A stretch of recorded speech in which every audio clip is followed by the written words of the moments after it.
Hey, everybody, I'm Rick. That's Pete. We're here for the Trade Deadline show. Welcome to Talking Habs, where you get your daily fix of Bleu, Blanc, Rouge.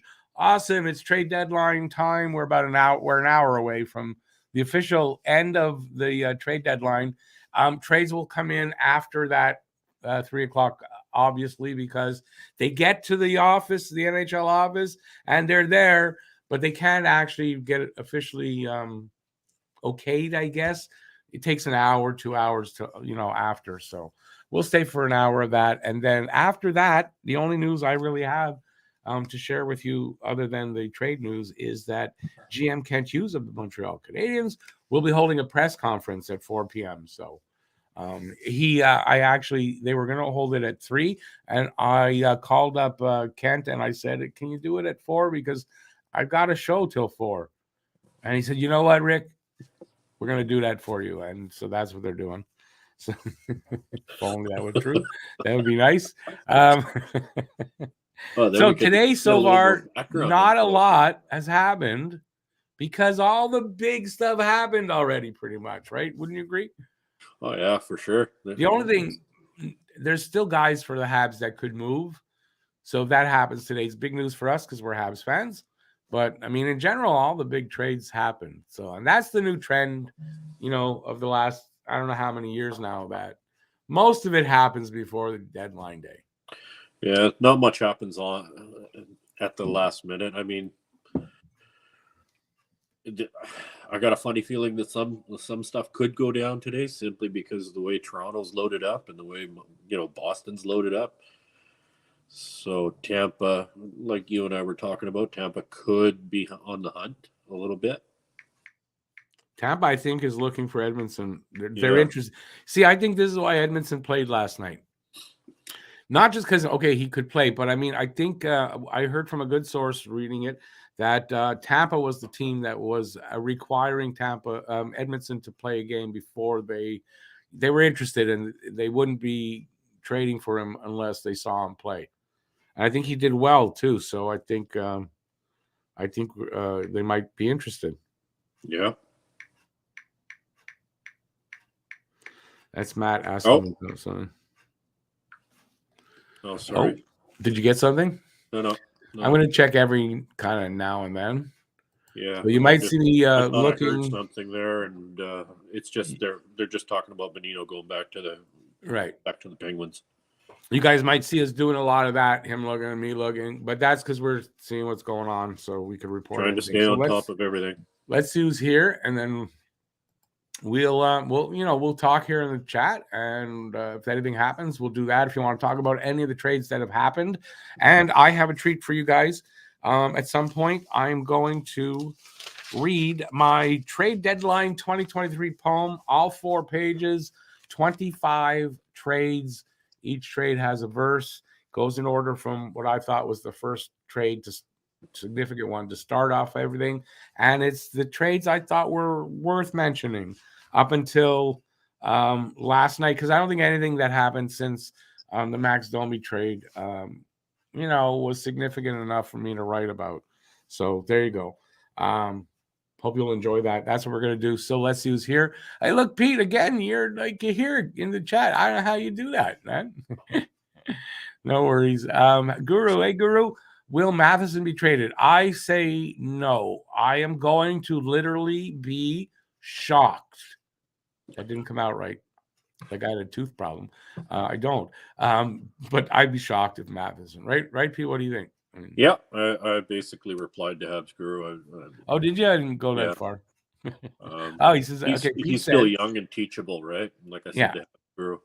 The only thing that I noticed about Edmondson yesterday when he was on ice he's gotten better. He looked thin. He looked very in shape, pale and thin. You think? Yeah. I don't know that. I didn't notice that. I thought he had a great game. He had a great game. It's just his jersey. Usually, if you look at past games, because I had to go back into my recordings and check some, and at the beginning of the season, when he was in the lineup, that jersey was a little bit snugger than yesterday. Okay, so my thinking would be this. They've got this new development coach and everything. They're working out in different ways. Maybe he's just in better shape, and a lot of them are that way, where it's noticeable that you see that they're in better shape. I sure hope so. Yeah.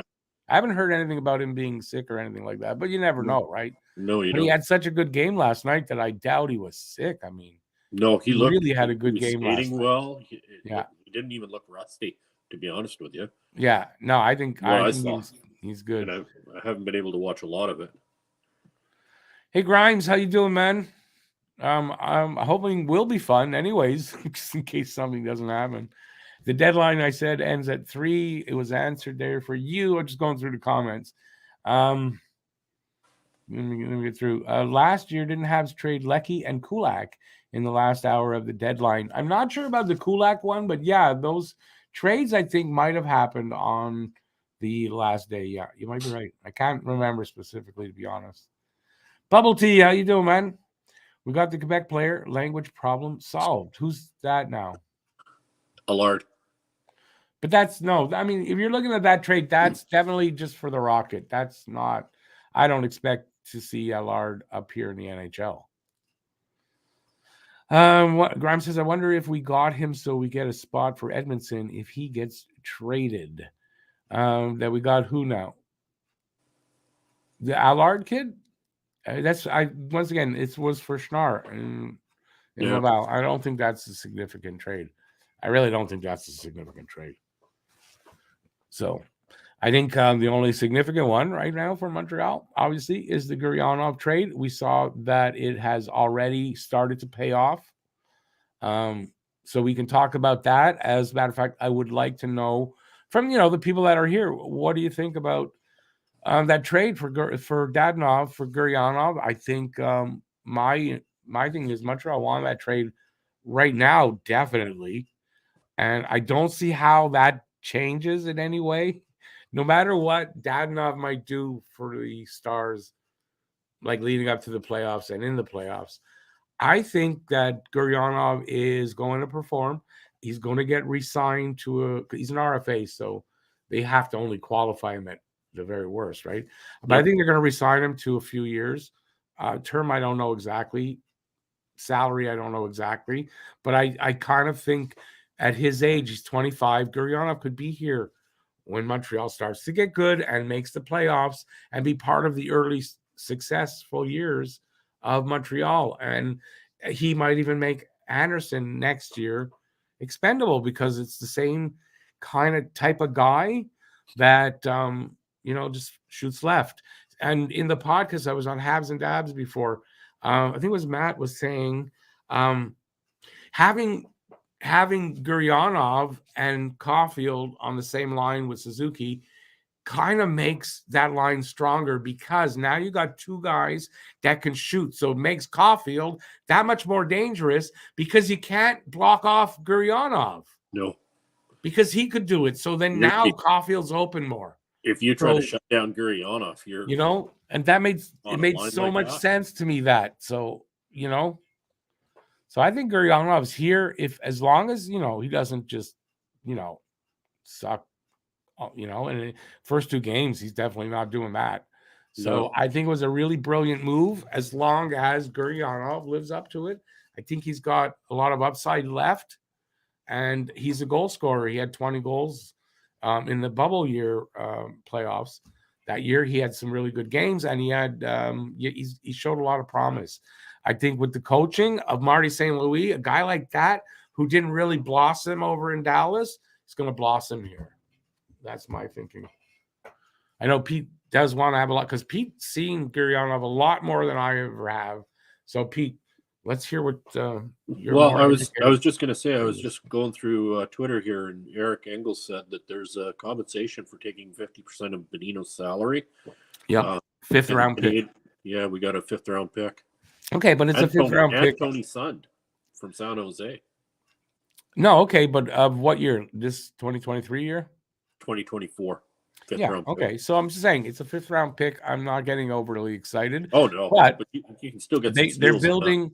they're building the cupboard again for 2024 and 2025. I don't think you're going to see them grab too many picks if they make any moves this rest of the deadline that are for this draft, because they have probably too many picks as it is for this draft, unless it's a first round pick, right?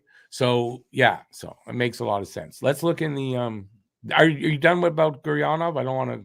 Yeah, I don't want to go on and repeat okay. everything that I've said about Guryanov. Yeah. Everybody knows how I feel about him. Yeah, definitely. No worries. There's been a bunch of comments. Let's get to these comments because they're starting to get away. Okay, we got the. Okay, here. Wonder if we get them. If we get them, so we get a spot. Okay, read that. Kulak was traded the other day to Florida.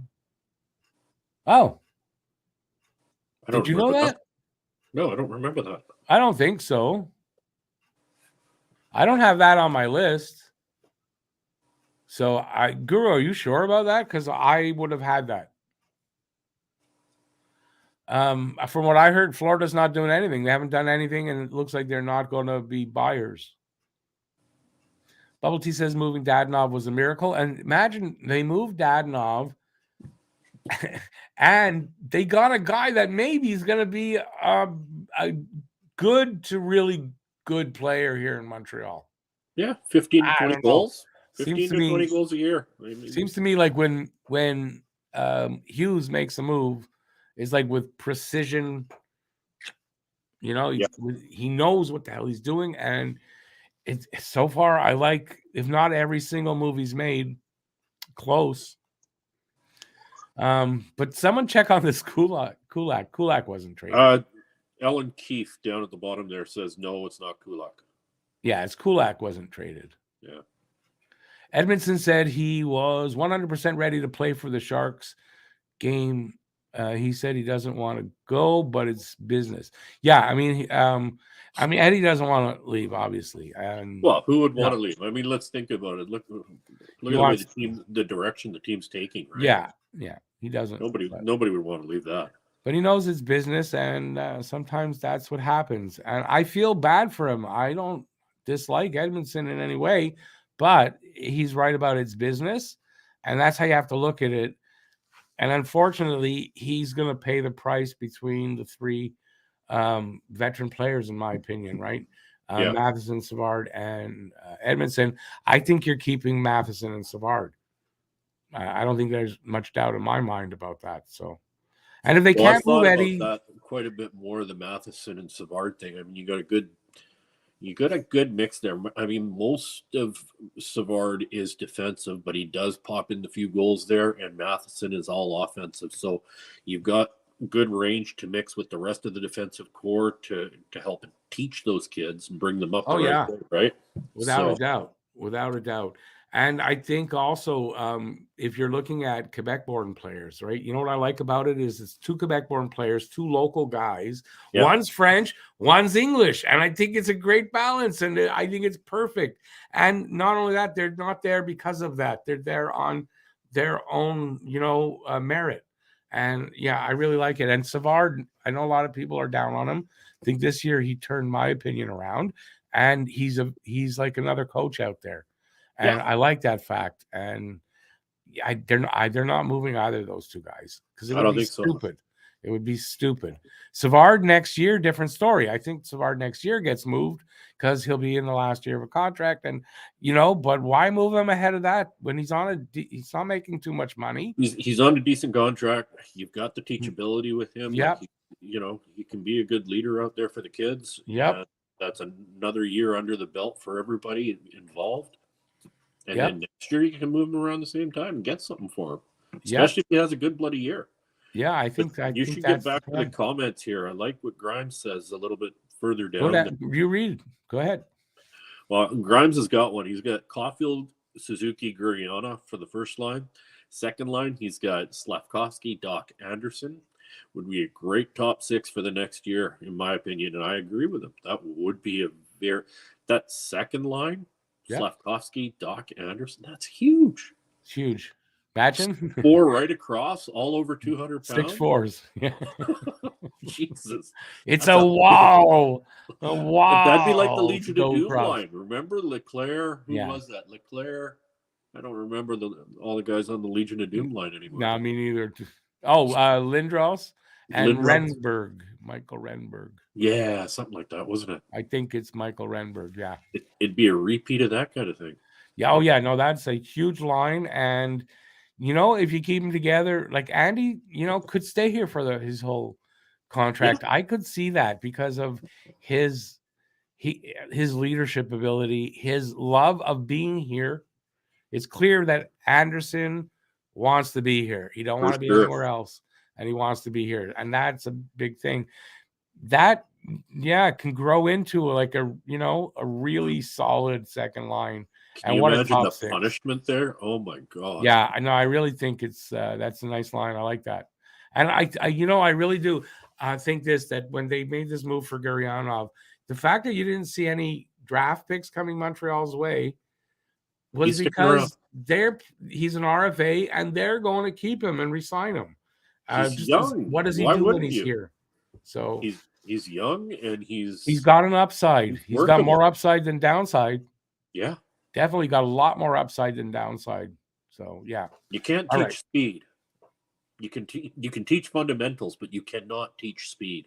And that kid you can't. Or size. Yeah. Can't teach speed or size.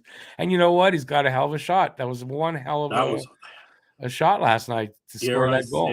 Dare I say opposite side, but dare I say a Lafleurian-like shot. You don't have to. You know what? You're not the first one because Mathieu in the Tabs and Dabs podcast, that's exactly what he said.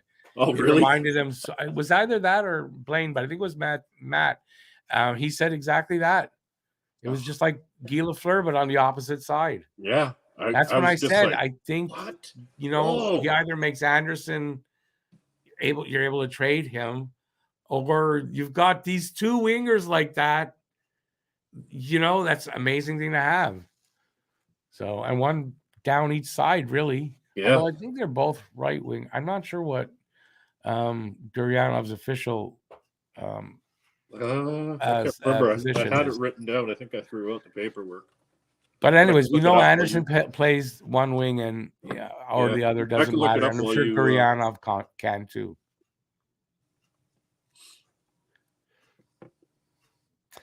Grimes says, I feel like Kent Hughes is steps ahead of other GMs when he does trades, in my opinion. I think you might be right, and that is the reason why the Habs picked him. And I think it's because he was a player agent. He thinks like a player agent, so he it's a different approach. So he's got, and then you got Gorton, who's a GM. So there's no way he's not thinking both ways. And I think he's making really shrewd moves. Like I find really right wingers. What's that? They're both right wingers. But they're both wingers and they could play either. But Guryanov can play the left. That shot was from the left. Yeah. He went from the right to the left, came down, took a shot, or he got the puck on that side. He was coming down that side. And that's another thing. Like that's usually not his game to receive the puck over the line. That's not a part of his. He may be capable of a lot more than you think because of the coaching and what you saw him under that system. This is a different system, so maybe being let to create. And you're going to see him being able to do that because I would think he's able to do it. Yeah. Right? Yeah. So they'll make him better at it. They can make him better at it by coaching. Oh, of course. I agree. So, I just, like I said, it's not his strong suit. And to see him do that yesterday a few times on the ice, there was maybe you're seeing that I was like, wait, that's not a part of your game. It's also you're seeing a guy that's really happy to be where he is. Could by be. The celebration. The celebration after his goal. Yeah, we all know what Dallas's coaches are like, right? They're, Bonus was not a happy person to be under. No, true. And I don't know what DeBoer is like, but I get the. I don't think it's like Marty. Yeah, I don't think it's like being under Marty. Marty smiles. How many coaches do you see smiling behind the bench? Not a lot. No, that's true. Marty does. Marty smiles. He shows emotion. the respect he's got from the players in the room, I don't think a lot of coaches get that. And I think it's honest from the players. I think because he respects them greatly, that I think they respect him the same way. And I think it's a breath of fresh air to have a coach like Marty come in there and do the things that he's doing and being honest. That's huge. Yeah, that's that respect that he's giving them that I don't think that they're totally used to. And the freedom that he is allowing them while still being, from what I understand, being strict and expecting a lot, but he still offers the freedom to make mistakes and to learn and to use your talent and creativity. I think that really means a lot for the talent guys that have talent. You know, especially your top 6 guys, and then your bottom 6 guys they just want to be those guys, and they're going to push and fight and work and all that. You know what I mean? And you get that. I mean, everybody was working on it. From what I could watch, here and there, everybody was working. Your Pez was doing his thing. Bloody Harvey Pinard. Oh my God, that kid he works. His work ethic. Yep. Nobody has his work ethic on that. I think that's something that Marty does instill in guys, is to work hard, because you want to work for a coach like that. You want to work. It's an honest thing. And that's a big difference than if, you don't really like the coach and you're sort of, but you're not working that extra little bit that you're giving it everything. I think for a guy like Marty, players do give that. Yeah. So makes a huge difference, and it will, especially when we get to become a contender, because to win a cup, you got to give that extra little bit. And that's what he's going to get out of them in the long run. That's where it's really going to pay off, I think. Okay, let's get back to the comments. And then, maybe in the next 10 minutes, I'm going to read my poem. Let's see.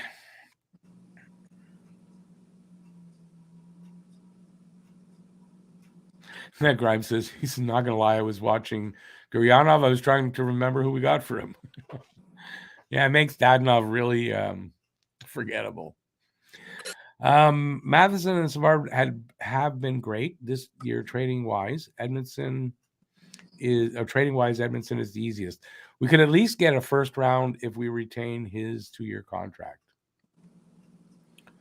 I don't know if they're going to get a first round for Edmondson. I think I'm off that. I don't think that's going to happen, but I think a second round pick is going to be something we'll get for Edmondson. Or if we do get a first round, I don't know if Tampa has one.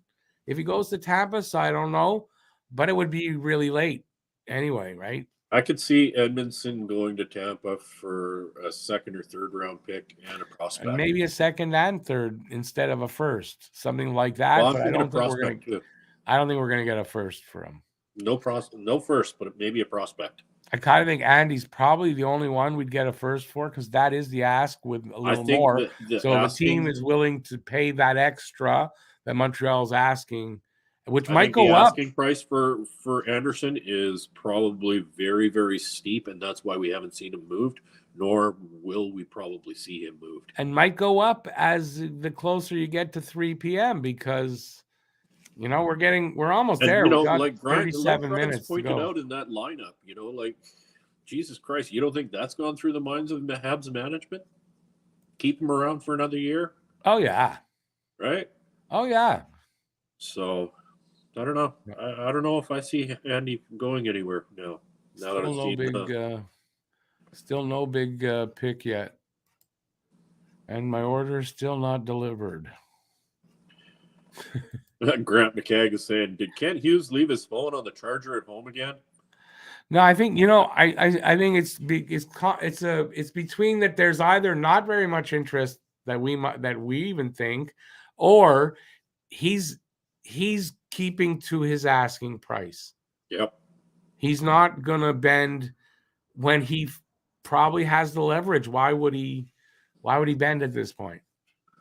So it looks like Burton Greenway went to Buffalo. Yeah, which is not it's some grit.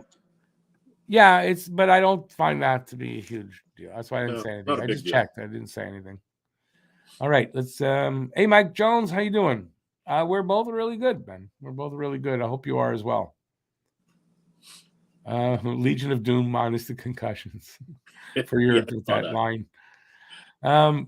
Guru says I found a Twitter post about Kulak going to Florida. It was a trade proposal. Oh yeah, you got to be careful with that stuff.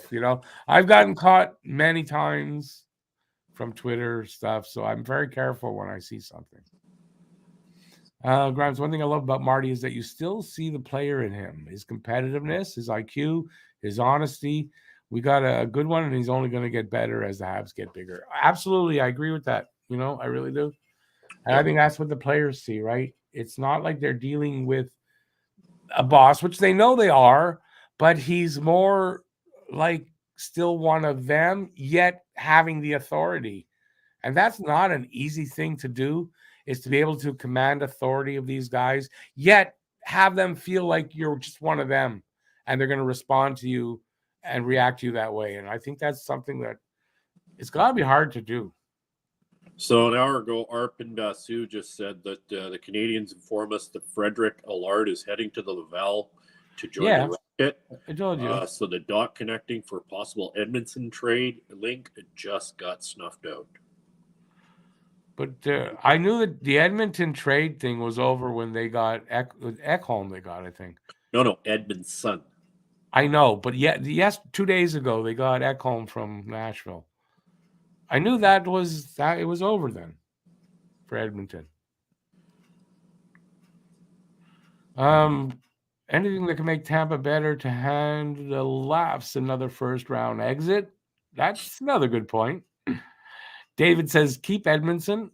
They may not be able to move him. I think they'll move him if they can. Hey, Moonlight, how you doing? There are rumblings that Winnipeg is still looking for a defenseman, potential Edmonton destination. That's a possibility. Maybe Winnipeg was the other team that I had heard, but I heard that definitely Tampa was interested. The question I have, says Stan, the man, is why did the Habs get 2 defensemen? We have enough D-men. Forwards are what we need. What 2 defensemen? For Laval, though, if you're looking at the moves that they did, that's for the Rocket. It's not for Montreal. And they got one. It was a defenseman for defenseman. And the other move, they just took on salary to facilitate a trade for another team. And they got a draft pick for it. So I don't know what 2 defensemen exactly you're talking about. Because the only thing else they did was the Guryanov deal. That was 2 forwards, 1 for 1. Yep. Alan says, I doubt Hughes trade Edmonton without getting a first round. Yeah, I don't know that the first round, I don't think that's going to be a thing at this point. We don't need to trade anything this year. We're in good position compared to last year. So either way, and that's the truth right there. That is the truth. It's not, he's dealing from a point of strength because he doesn't have to make these moves. No. So He doesn't better have to do pay his anything. price. You better pay his rate when you don't have to do it. There's no incentive on the seller's part to make you buy. Then the buyer has to make the incentive. So we continue to scroll. Calgary hasn't made a trade yet because Calgary doesn't know if they're buyers or sellers because it looks like they're out. They're out of the. They're not going to be in the playoffs. Yeah. Is Laval in the playoff position? I do believe so. Bubble Tea, I'll agree with that. He says if all we get out of the deadline is Guryanov, it's still a win, 100%. Oh yeah, that's a player that going to go got rid of forward. Davenant or whatever, and brought in something. Brought in somebody you can go forward with. Yeah, and it's a win, right? And we don't have to watch Dadonov for the final 22 games. 24 games. Alan Keefe, I love the Guryanov trade as well. Right there. Yeah. I gotta say, I'm early. I'm saying, yeah, I love the trade. Jason says in the Bonino trade, we also got defensive prospect Tony Sund. I don't know who he is. Yeah, probably another. Okay. On that note, I'm going to bore you all. No, I'm not going to. I'm going to debut my trade poem. So this is trades, nothing from today, I don't think. Let me see what I did. Max Domi. So right up until the Max Domi trade, I took out 25 trades that I thought were, significant enough to add in here to the big ones. From the beginning, the first trade I thought was which was the Bo Horvat trade, right to the Max Domi trade. I'm going to read it for you. All right. I do better when I do a voiceover reading than I do when I read it live. So I'm going to apologize up front, and hopefully it won't be too bad. There we go. Ready? Here we go. It's called the Trade Deadline 2023 poem because that's really just a great creative name. It started with Bo Horvat on January 30th. Canucks got back Beauvillier, Aturati, and a first-round pick. Next went Tarasenko and Mikkola. St. Louis ranks got thinner. They got back Blais and 2 picks and also Hunter Skinner. Then they got Abramov from the Leafs and Adam Gaudette and some picks. They sent back Ryan O'Reilly and Acciari to those dicks. Washington sent Dmitry Orlov and Garnet Hathaway to the Bruins for 3 picks and Craig Smith, I want to say. In walks the Canadiens. To the Stars goes Dadonov. They send us back a good upgrade in Denis Gurianov. The Devils picked up Timo Meier. That's a pretty big win. The Sharks got a big haul in return. Keep your eye on Shakir Mukhamadullin. Say that 5 times fast. Tampa Bay got Tanner Jeannot. It was a huge overpay. They sent the Preds Cal Foote and gave all their picks away. Sam Lafferty and Jake McCabe with 2/5 go to Toronto. Joey Anderson and Gogolev go to Chicago, but they don't want to. The Edmonton Oilers made a trade, sending Puljujarvi to the Canes. They got back Patrick Puistola. Who? I don't know that name. Patrick Kane to the Rangers. A lot to be explained. Between Chicago and the Coyotes, 75% is being retained. Leafs Pierre Engvall to the Isles, in return a 3rd-round pick. Leafs need to make room on the roster so all their other trades can stick. Then the Leafs acquire Luke Schenn. Canucks take a 3rd in 2023. Are the Leafs all in to win a cup? Man, they gotta be. And now they've traded Rasmus Sandin to the Caps of Washington, got a 1st in 2023, and got Eric Gustafsson. Nashville got Tyson Barrie, a good prospect, and 2 picks. They sent the Oilers Matthias Ekholm and a 2023 6th. Kings got Korpisalo and a Gavrikov named Victor. The Jackets got Jonathan Quick and 2 picks. Can the Jackets make him quicker? Washington picked up a 2nd-round pick. They gave up a real good fella. They sent to the Colorado Avalanche a former Habs named Lars Ella. Arizona got a 3rd in the 2026 year. They send to Carolina defenseman Shane Gostisbehere. Canucks get Philip Roenick and a 4th in 23. Wings get a 1st and a 2nd. A good trade, if you ask me. Oh boy, the Sens won the sweepstakes for Coyotes' Jacob Chychrun. Did they not? For a 1st and 2 seconds? Is that really all they got? The Preds sent Michael Granlund to the Pittsburgh Pens. They got back a 2nd-round pick when the season ends. Boston loses Taylor Hall, then makes a trade that's a doozy, sending 2 picks to Detroit Red Wings in exchange for Tyler Bertuzzi. Back to Jonathan Quick, who wasn't really happy to be going to Columbus, a team that's really crappy. So the Jackets call up Vegas. Can you take Quick? Let me explain. Vegas says, we'll be happy to if 50% you do retain. Columbus says, yep, we'll do that. Thanks for taking Quick. Send us Michael Hutchinson and a 2025 7th-round pick. Max Domi goes to the Dallas Stars along with Dylan Wells, it seems. Chicago gets a 2nd and Khudobin. Max goes to his 6th team. The trade deadline gets. I'm finishing it off, but it might not be done anyway, but we'll see. The trade deadline comes to a close. There were a lot of deals. The Habs getting Denis Gurianov, man, I like the way that feels. The end. Thank you. Thank you. Thank you. Thank you. That was good, old man. Thank you. It was fun to write too, and I thought it was going to be really hard to do, and not as much of a challenge as I thought I gave myself. But I had fun writing that, and it might not be over because I'm going to make a video out of it, but it depends what trades come up if I add any more to it. All right. Thank you, guys. I appreciate that. Yeah, my poetry writing's been better lately. If I do say so myself, which pleases me because I'm trying to get enough poems to publish a book. So there you go. Look at you.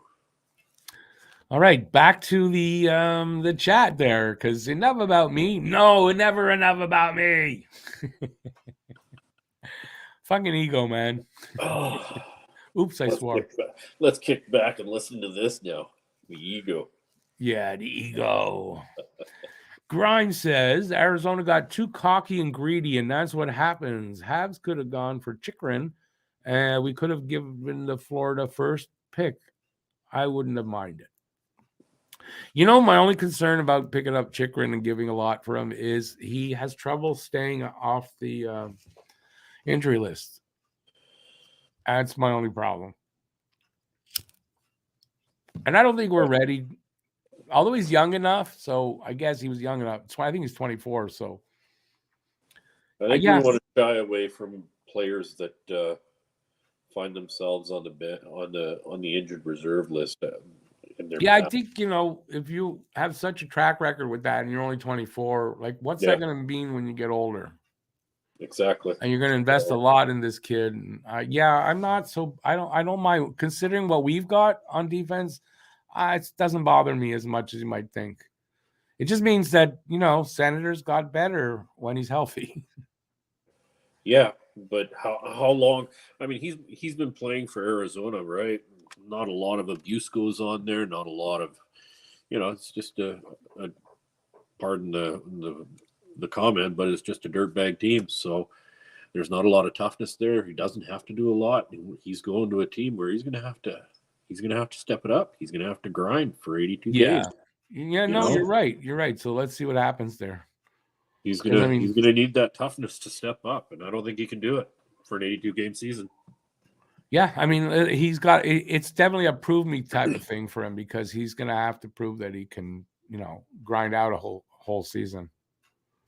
And that last comment there, Bedard is going to love Phoenix. Yeah, I feel so awful for Bedard if he ends up there. Yeah, but I mean, look at his options, right? So it's like his best option is Chicago because at least the city knows, it's a major league city at least. Yeah. So, but listen, you know what? A lot of guys have gone to shitty teams and they've made them into like look at Pittsburgh and Mario Lemieux and stuff like that, and that's what his goal would have to be. He'll go there, he's going to build that team up and make it respectful. I can't see that team being built up and yet. But a guy like that can be the impetus to do it. I mean, if Bedard ends up there and, somehow they get a larger arena and maybe Matthews decides after they lose in the first round, he decides, I'm going to Phoenix. There you go, right? Now Connor Bedard's there. He might now the thing starts to develop, maybe, right? See, now you just relived Gary Bettman's porn fantasy. Right there. You just described it. If Gary Bettman was listening to this, he'd be coming in his pants hearing that. I don't even want, you're giving me horrible mental images about that right now. I apologize for that, for any young people out there. Moonlight says JVR to Detroit. Is that happen? I mean, I don't think I don't think that's a huge deal either, to be honest. JVR is getting older. It's a huge contract. I think it's $7 million.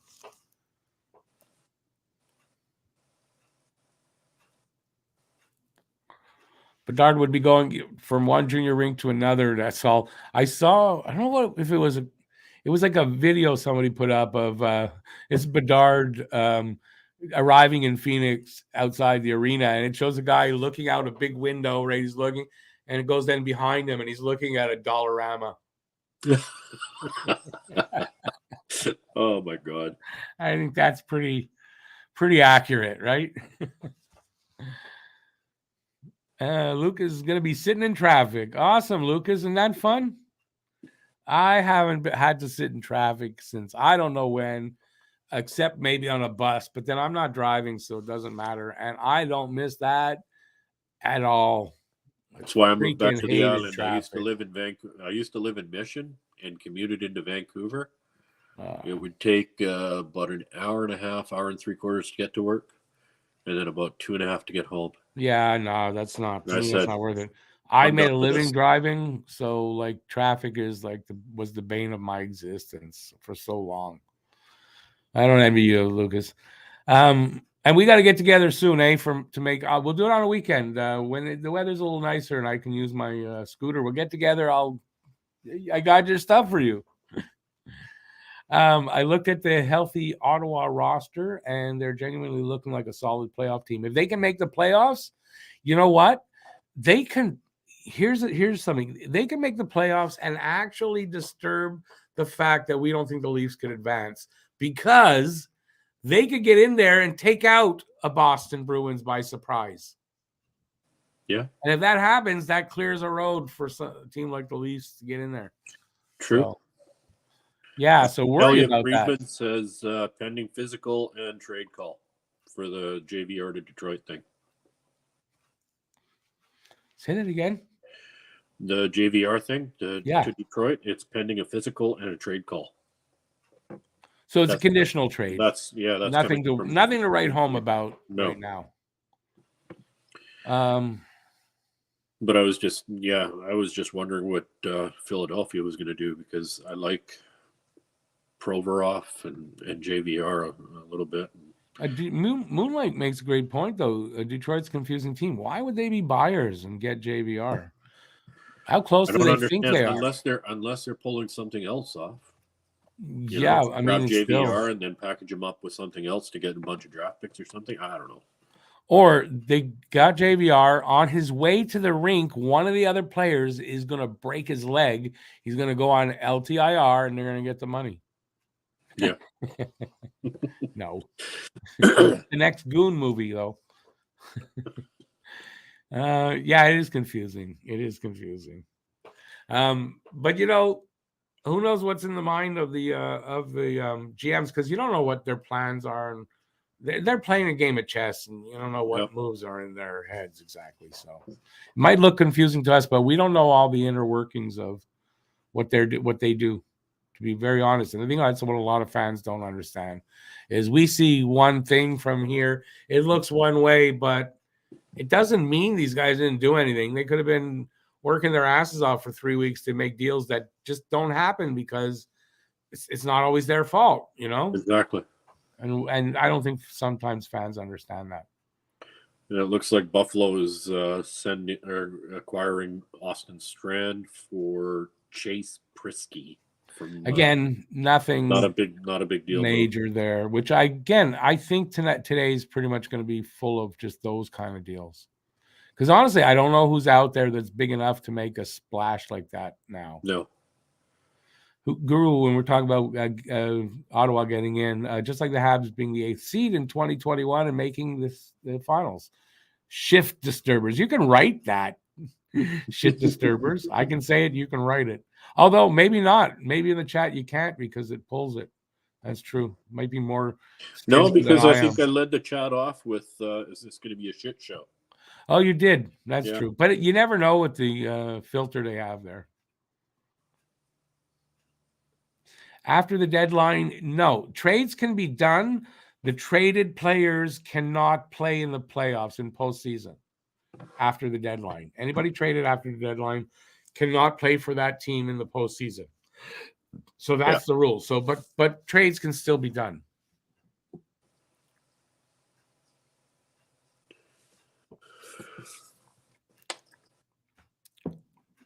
Moonlight saying that according to Drager, the reason the deal with Detroit, which deal I'm not sure now, I don't know, the JVR deal is not finalized because Detroit is currently moving someone else first.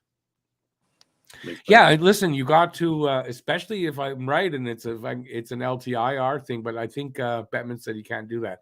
But you have to have fit the guy into the roster first. But also, if they don't have room, say for a contract, for stuff like that, if they have too many contracts being used because they're allowed only a certain amount, then yeah, they got to get rid of one to add the other in. So that could be very likely. So. But they better get it done soon because there's 15 minutes till deals have to be closed off. They will be announcing deals after 3 o'clock, but those deals were already made and filed into the system with the NHL. But at 3 o'clock, it is cutoff time. If the team hasn't moved a guy by that 3 right on the nose, then that's done. And we're down to the last 14 minutes thereabouts. I do believe that you can register a deal that you're working on, register it, and finish it up after that. I think they're allowed to do. You can do that. But you have to register it and get it in and filed electronically before the deadline. Hey, Larry the Cable Guy, how's it going, man? No latest on Edmondson, nothing as of yet. It's starting to look now like he's not going to be moved. But again, just because it hasn't been announced doesn't actually mean it hasn't been done. Yeah. Because they could have that backlog and it hasn't gotten through to the point where they can announce it.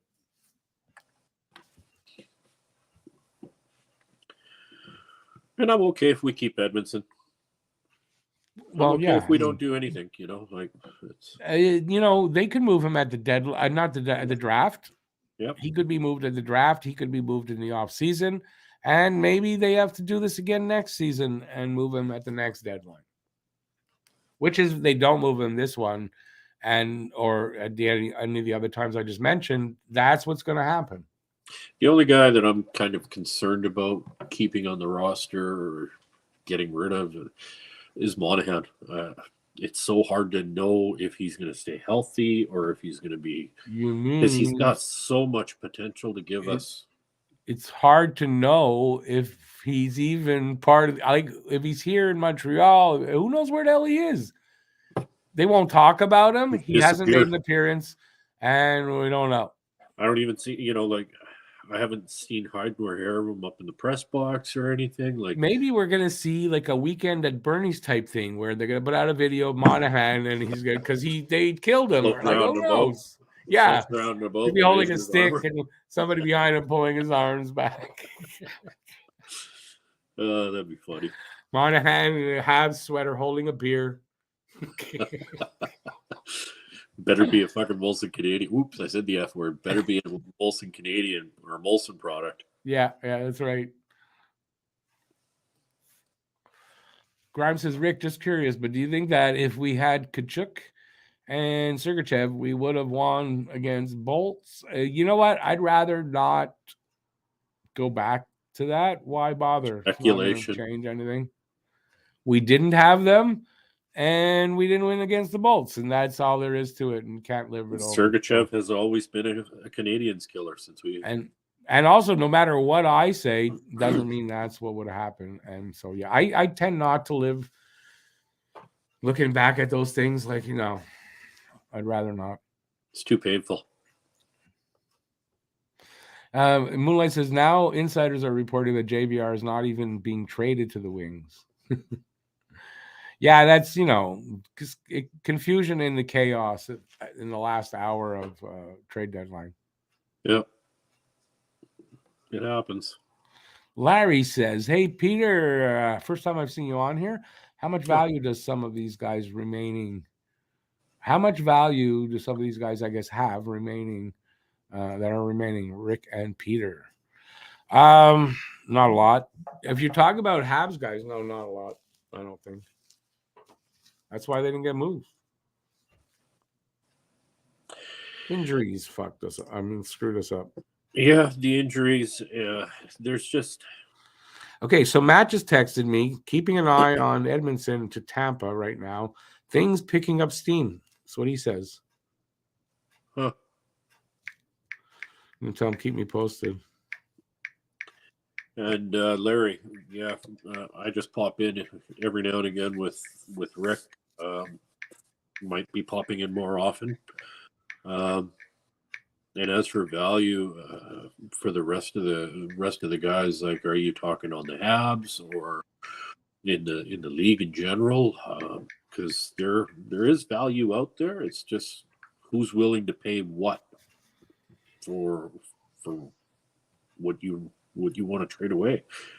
Like if we had Anderson on the trading block, I'd be pretty damn stringent on what I got in return. This is what I want, and I'm not veering off course of that. Like, I'd want a first round pick, and yeah, and I think they are doing that, and that's why you're not seeing the movement, because they've already turned down apparently a first round pick for him. So there's so much that has probably gone on behind scenes that we don't know anything about. So I'm sure there's been questions asked about a lot of players on the team. Yep. Do they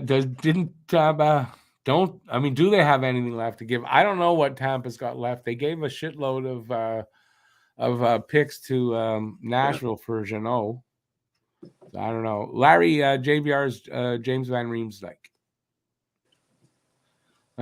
Just got into the house to warm up. BL, hey, welcome in, BL. Freaking snow. Yeah, I hope it's going okay over there for you. Did Edmondson go anywhere? Nope, not yet.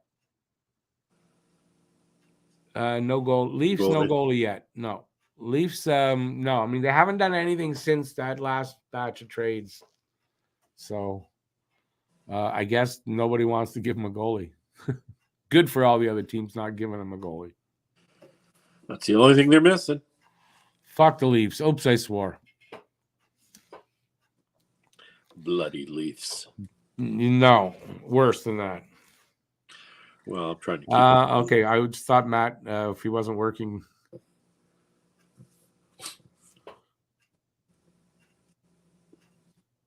Hang on. Matt might join us on his phone while he drives. I don't know if I like that. Oh, he's probably got the phone up on the dash like a lot of other people do. Yeah, after 3, maybe in the next half hour, he might join us that way.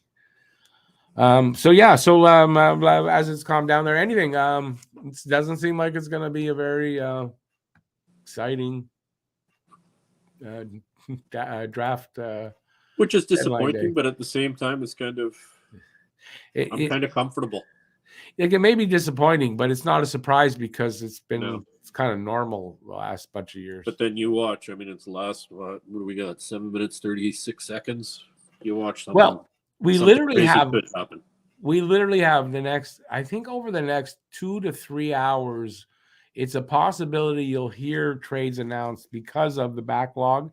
Yep. And like I said before, you can be in basic agreement with another team, register that, like let the league know that you're working out a deal that's almost done, and they'll give you the time because it's registered, and then it can be announced. I believe that is what they do. So you could see, up to a certain amount of time, by the way, not just forever. And but we're going to stay an hour after and see what they announce. There might be something of interest that's still out there that has gone down, but they haven't been able to get it through the system to announce it yet. So we'll see. Because I don't think teams will announce a deal unless it's been registered, unless they know that they're, it's done and it's been in time for to be official. I don't think they're going to announce anything. No. And yes, the Habs are playing tonight, Lucas. Yes, the Habs are playing tonight at 10 o'clock local time here. They are playing the Ducks. So I'll be on at 9 o'clock for the pregame show tonight, and then at 10 o'clock for the game. So if you're able to, and also if I'm able to, because I don't know, it's been a long day. I think I got like 3 hours sleep last night. That's about it.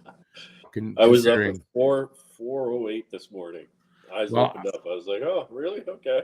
oh no, I think I slept on my chair maybe an hour, and then I went into bed at 6, and I got up. I got up at 9, but I didn't fall asleep right away. So I got maybe a little over 3 hours. So I'm gonna be tired tonight, but I all the cocaine I've got. No, I don't have any. Speaking of that, did you see what I saw about cocaine? They've already licensed one BC Yeah. cannabis Richmond. grower to produce and sell cocaine. Yep. So I'm trying to find out who that is so I can order. There's a place in Richmond. I can't remember the name. I wonder what they're going to charge for government cocaine. Is it going to be any good? Probably not. It's not going to be like the good stuff, No, it's going to be like the 40% stuff you get on the street. Cut with speed. Oh, all right, enough of the drug talk. We're retaining on Bonino. They got a 5th round pick for that one. Caps and Pens retooling. I don't know. I mean, you got to think both teams, their window's closing like big time. Maybe last efforts to stay relative next year and maybe have a shot, I guess. Yeah. Aren't some of the Habs in the organization UFAs? Yep, they are, but they're not in demand. Nope. So it doesn't look like they'll be able to move them, and the guys will just walk away, and that's all you can do. And that's fine. Some of those guys, we're not. Nobody's going to get anything for them anyway. You weren't going to get much anyway. Yeah. No. And it's a what is that? It's a bubble tea in Richmond. The suburb of Vancouver. Are you on the West Coast? That's where I get my online. Yeah, you were saying medical marijuana deliveries from. You should see the size of those buildings that they have. Well, that's where they go. I don't know where they are, but that's where most times that's where it's shipped from. Yep. Well, they're so close to the airport in Richmond. Yeah, I know. I know. I don't know where they're at actually, but still, somebody will bump that guy off. What guy? Well, he's probably talking about me. Bump me off. No, talking about Matt. It's BL. He's probably talking about Matt. I'm sure that's what he's talking about. So we're down to the end of the comments, but we got like a lot of time here because the trade deadline is just about to end, but we're going to go an extra hour. So let's keep it going. Whatever you guys want to talk about, I'm down for that. I'm sure Pete is as well. Oh yeah, bring it on. Give us some questions.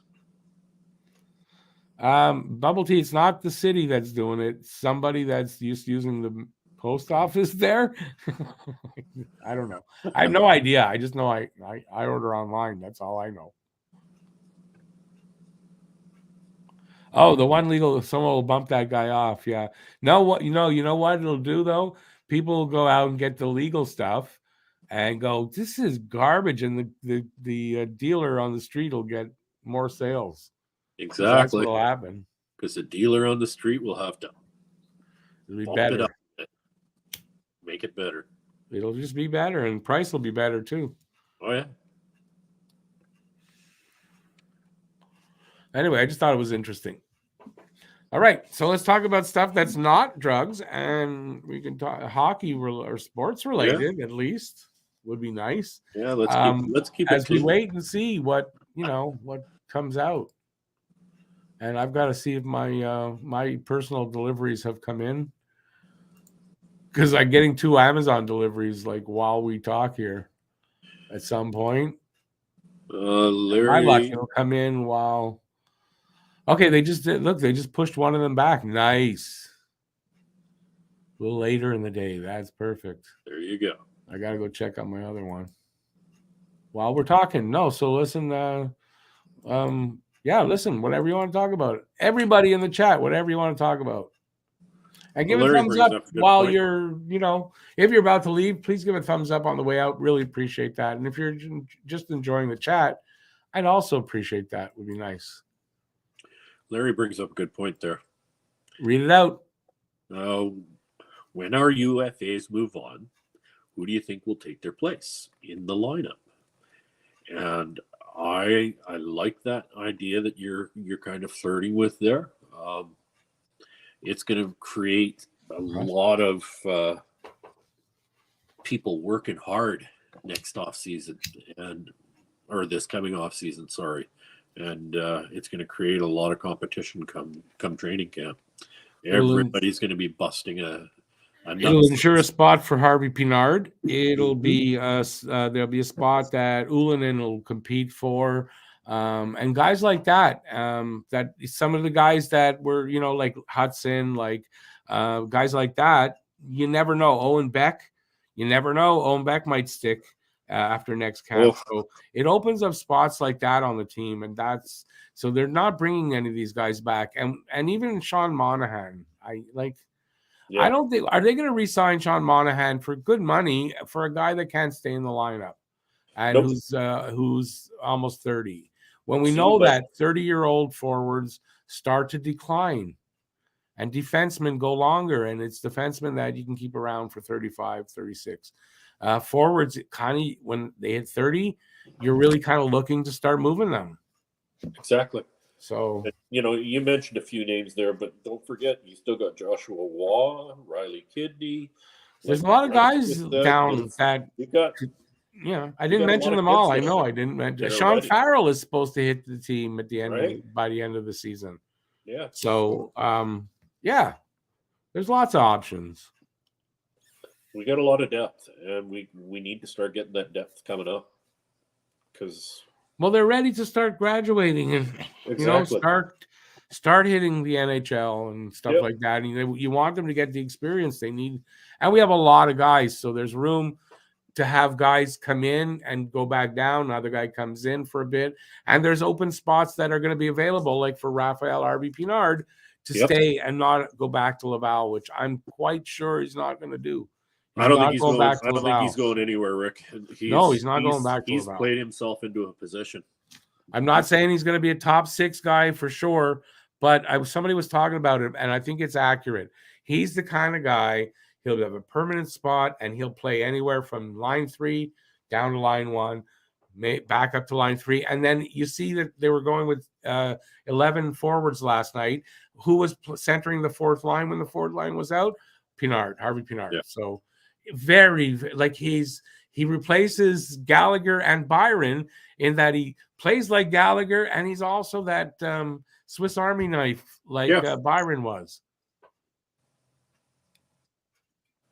Very important guy, and he plays hard all the time, and he's sticking around. Andrew, we got a lot of depth. We got so much more depth than this team has had in the longest time. Good quality depth players, good quality depth prospects. Yeah, I think it's going to be good going forward. Riley Kidney, hottest player in the CHL, whose name is not Connor Bedard, and that's very true. And he's playing over here in Gatineau. Who the hell is Drew McIntyre? I don't know. That's a no-name trade. It's not a big trade.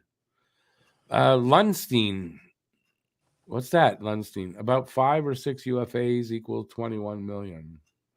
You're talking about our they should have 20 million on the to the good on the cap after these UFAs don't come back. Yep. We have centers now. Who knew that was possible? You're damn right. We got some good center prospects. We're going to see more coming in, and I think this team's going to be good one day. One day this team's going to be good. I think one day in the next 5 years. They'll be more than good. They'll be great. One day in the next 5 years, this team will be one of the best teams in the league, if not the best. Yeah. They have the potential to become the best team in the league at their apex. All depends on what we do for goaltending, that's the only place that we're lacking. Yeah, but again, a lot of people I guess they're spoiled, and they want to see a return of a guy like Carey Price, but it's not going to be necessary because the team in front of this goalie isn't going to be the mediocre team that was in front of Price for most of his career here, right? The goalie that going forward is going to have a much better defense and just a better team in front of him, and we don't need that guy. And it's good. Who says we're ever going to get another Carey Price again? And Carey Price. The Carey Prices are like, you know. BL says keep an eye on a kid named of Gavin McKenna. Where's Gabriel Daig? We're just talking about goalies. Yeah. Because BL's really big on Gabriel Daig as a guy for the future. Mm-hmm. Down the road, he's not available yet because his draft year isn't here yet. No more Price or Roy model. Don't build from the net out anymore. No. Because listen, a good goalie, you can get good goalies, right? And you don't need, you don't necessarily need more than. I think you're going to need 2 good goalies going forward, personally. But you don't need the greatest goalie. Which, listen, Carey Price was probably the best goalie of his generation. Well, actually, you saying that too. Good goalie system. Like, look at Boston. They got 2 good with Swayman and Almar. They're both goalies are like in top 10 in the league. Yeah, and look at how they're playing. They're playing very, very well. And look at their defense.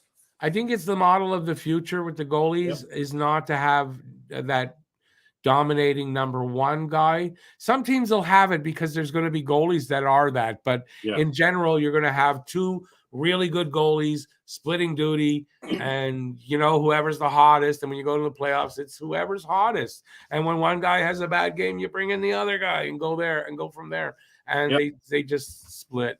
I think that's the model of the future. So right now we've got that. I think we've got Monty and Allen both playing well. If the team in front of them isn't as good as they're playing in general, so the numbers and stuff aren't there. But I think you got 2 really good goalies splitting duty right now, and I think that's the model to go forward with. Of course, we could all take a little lesson from what Boston is doing. Larry, you and me both. I'd love to see another couple of cups before I punch my ticket. We will. Give it time. I just can't believe it's been 28 seasons since the cup was last in Canada. 30. 30? Yeah, the Habs are the last. I thought they said something about 28. No, the Habs are the last Canadian Cup winners, and that was 93, so it's 30 years. Well, what's this BL Duff? A 15-year-old out of the Yukon who just tore up the Canada Games tournament. Edmonton stays put. Habs are done for the day. Matt just texted me that. Good. He's a lock for Medicine Hat to take first overall with the WHL. Connor Bedard's cousin. Surprised Peter has not heard of him. I've heard of the cousin. I just heard about it this morning, actually. What's that? Connor Bedard's cousin. Oh. Is he going to get a look because he's Connor Bedard's cousin? So maybe some of that sperm. He's just as good. Well, not just as good. He's pretty good. I believe that somebody from TSN was interviewing him this morning, and Connor was saying, "Yeah, he's not bad. He's pretty good. I played with him a little bit here." Some of that good Bedard sperm got him started, man. You said it, not me. 15-year-old out of the Yukon just tore up. Did you read that? Is that what you read? Yeah. Oh, okay. On the subject of goalies, what's the latest on Primo? Nothing. It's quiet front on Primo. I think he's just doing his own thing. He's still developing in Laval. Yeah. BL Frederick Allard, minor league deal. I don't think it's for anything more than that. Bubble Tea says it's like getting Valerie Bure. What was that? Oh, getting Connor Bedard's cousin. Getting back to Frederick Allard, I think it's just to keep depth in our farm. Yeah, because they're on a good run. They've got a chance at a playoff run, a good run. So I think that's we're depleting our farm teams. So you gotta keep everything kind of copacetic down there as well. It's probably an upgrade on Schnarr. Yeah. That's what I think. And sounds like a local kid. Well, I think as well. Schnarr was a forward, wasn't he? You know, I don't know. You might be right. Yeah, fuck. You might be right. You might be right. Anyways, but still, he's a French kid that they brought in. And I think you might be right that Schnarr was a forward. They needed some more defense because of how many guys are up here and injured, and they have injuries. And I think they traded a forward for defense. You're probably right. I was reading that. Yeah. Yeah, that makes sense. Forward for D. Yeah, that makes sense. I think you're right. Schnarr is a forward. Gavin McKenna just broke the Canada Games record. Which games? Monopoly? Is that a Canadian game? No. Wait a second. Oh, well, that thing they do with the logs there, and they toss them. Is that it? Oh, Rick. For what Canada Games? You talking about like track and field stuff? No, I think he's talking about the junior kids hockey tournaments. Oh, okay, because it's kind of vague. Canada Games. It could be like, hide the what do the adults play? Hide the weenie. Oh, hide the sausage and clam. Hide the sausage. Yeah, there you go. Look at this water. Don't often see me drinking water. Water. That's what I drink mostly, but not on here because I want the energy, so I'll fall asleep on you guys. But I have water here, which I always do drink. Right here, it is not vodka because if I drank bottles of vodka like this every day, I would not be able to do what I'm doing. I could do it. There's your TikTok challenge. Drink 1.5 liters of vodka every day, and after a month, let us know how you're doing. Yeah, if I got a liquor. Are you not taking the challenge? Come on. No. No. And in your case, go teach kids how to drive after doing it. Yeah, no. Not happening. That would be something. Imagine the screwed up drivers that would be on the road over there. Oh my God, could you imagine? Oh God. Run the red light. Don't worry about it. Yeah, just drive. Who cares? You see those 4 cars right over there? They're really close to each other. Pussies. Just go right there. Speed limits are for pussies. Just put it to the floor. BL says it was a province versus province thing just held in PEI. Awesome. Elio, how's it going, Elio? Andrew says Peter's water has a wicked kick. Nope. Yes. Don Julio water. Don Julio. Straight from the barrels. Oh, yeah. It's called tequila water. Mexican fire water. Yes. Do you guys think the Habs should acquire a couple of free agents to help fill some gaps while the youngsters improve short-term contracts as they need them, I guess? I mean, there's definitely room probably when everything shakes out, maybe add somebody like that. And with injuries, it could happen. So, that kind of usually happens every year for most teams anyway. I get you, BL. So each province has a team for all the various sports. So it's all different kinds of sports. I got you. Phil says, Klingberg traded. So there's a big name that dropped. And I'm glad Phil's here because I've been waiting for you, Phil. I've been waiting on you. You just missed my poem. I did a poem for all the trades that happened. You're going to have to rewatch. It's out there. But remember, Filibuster, you challenged me to write a haiku. And then I did, and you never came back. And I went from the break. I went in the kitchen to feed my animals, and I wrote a haiku. And, I haven't seen you. So if you want to hear it, it's not very good, but it's a haiku. And it's kind of appropriate because it's Friday, and it's kind of... So here's my haiku. Haiku, 5 syllables, 7 syllables, 3 syllables, a 3-line, whatever. All the Habs fans say, which Habs will they trade away? We'll find out Friday. And we found out. But that's a haiku. Challenge accepted and completed. Achoo. Honestly, I thought it would be a lot harder than it was. Did you really?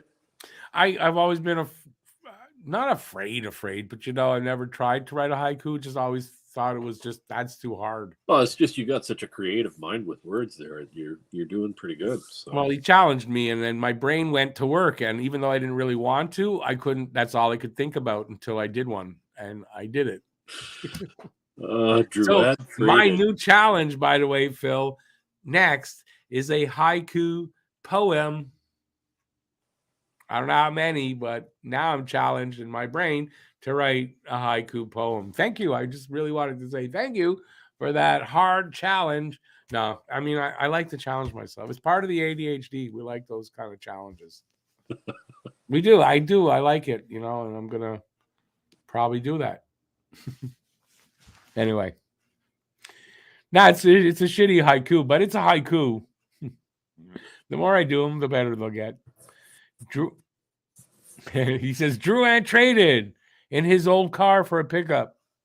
What kind of pickup? I don't know, but it doesn't run very well, and it usually takes off 3 or 4 months a year.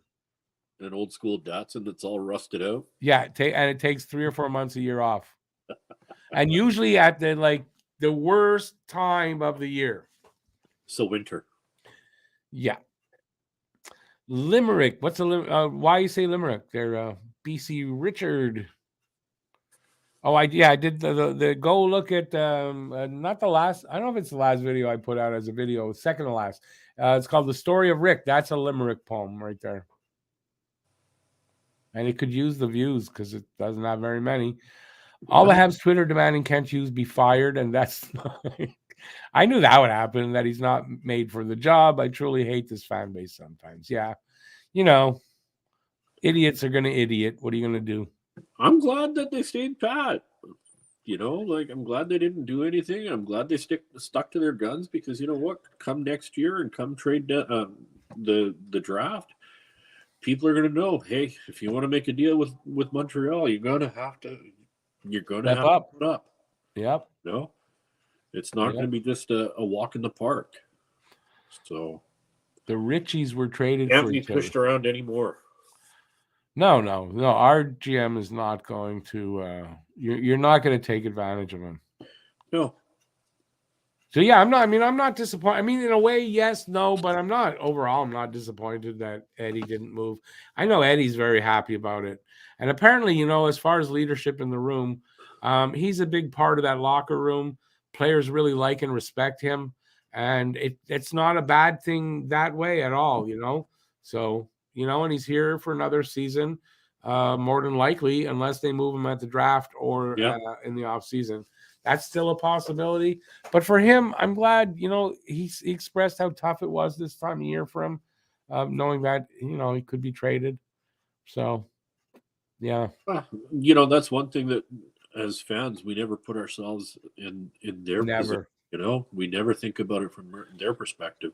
It's not just him being traded; it's his whole family being uprooted, and in some cases, I'd hate to be a hockey player that way. Thank God they get a lot of money so that they can afford to do those things, and they're compensated for it. It doesn't make it that much easier in the long run, like on an emotional level. It doesn't make it any easier. It's crushing. Look at the Detroit player that was interviewed the other day after Bertuzzi. So that was Larkin losing his friend Bertuzzi. Yeah. Crying there. Yeah. It's what they're trying to build here. What I mean by that is they want to build that kind of relationship with these young kids going forward, that in that situation, that's exactly how they're going to feel about losing their teammate.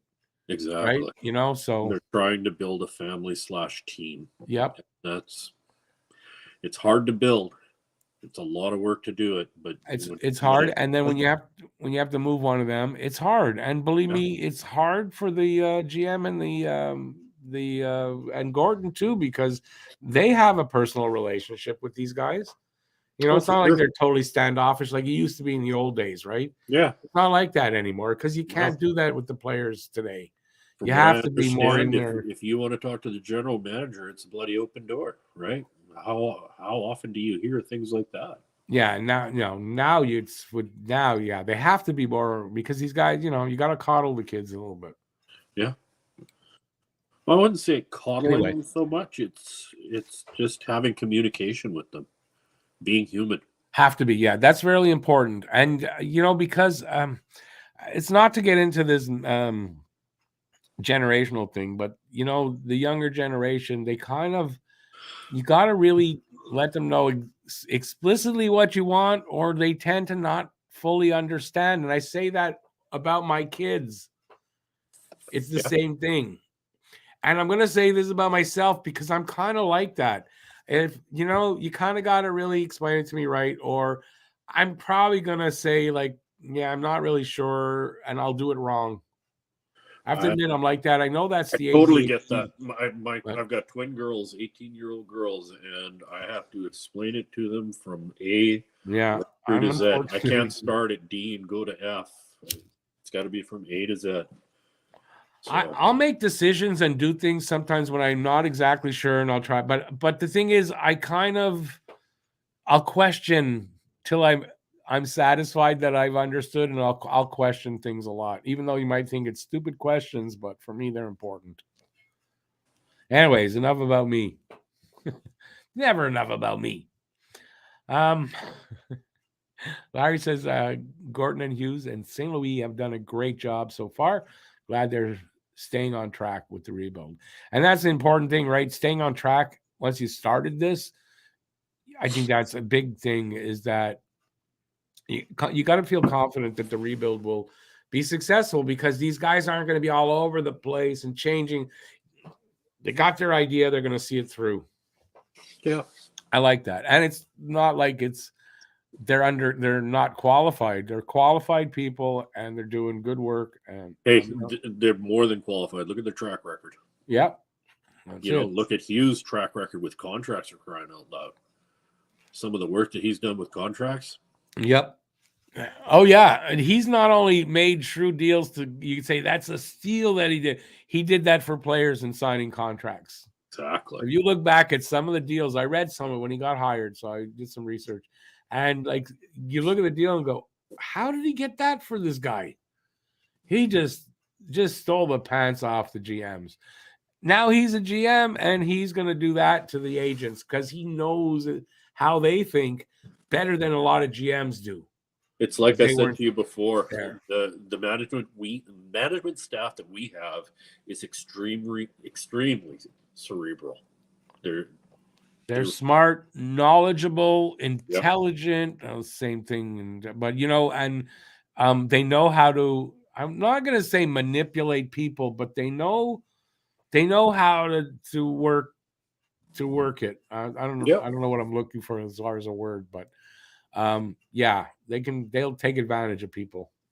And I think some of these deals, like I think the Gurianov trade, like I think in the end that's going to be like they just stole him out from under their nose. You got 10 years younger in that trade. Mm-hmm. Right? And you gave up only Dadonov. Exactly. Didn't have to give a sweetener to get rid of Dadonov. No. And you got back a guy with a lot of upside. Yep. Like, I think that's just a brilliant move. You factor in that, Dadonov is 30 plus years old, and then you bring in this kid. 33, I think. Dadonov. Yeah. That's why, I think that's why I said 10 years. You just swap 10 years. Well, like 8 years. I think it is 8 years because Gurianov's 25. So 8 years. You got younger by 8 years, and that 8 years made the hugest difference because that drop-off is now gone because you got Gurianov. And saving on money. Huge. It's a really good move. And, so there weren't any more of those out there. That's why he didn't make them, because I'm sure he doesn't make moves that he thinks he's losing. Exactly. unless he has to, and he knows it in advance. But I don't think you can take advantage of Hughes. I also think Hughes is a bit on the stubborn side, and that's something that you would have to be in this day and age. They said they're going to stick to their guns. Exactly. And I think at the end of the day, he would rather eat crow before, Oh, yeah. The hatred on Twitter is not going to bother him for a second.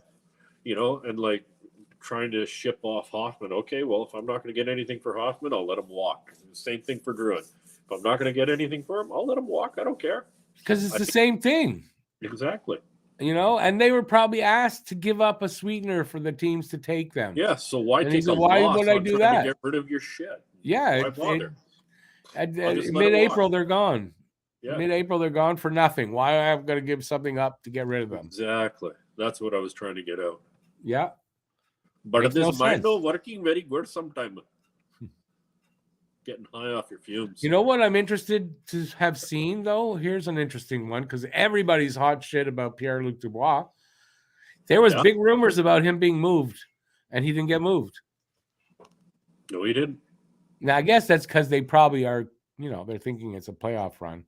And it doesn't mean that he won't get moved in the offseason, but he's going to get either moved somewhere and signed or signed by Winnipeg. So yeah, I think now it's the big thing to look forward to is the trade deadline at the draft. Or not the deadline at the draft, but the draft. The draft. Right now, everybody is going to now, after today, find out where they stack for the future. And, some teams like Toronto that sacrificed everything and still could get knocked out in the first round. 100%. Rubbing my hands together. I can't wait to laugh at that one. Yeah, me too. I just want to say hi to Wee Habs. Hey, Wee Habs.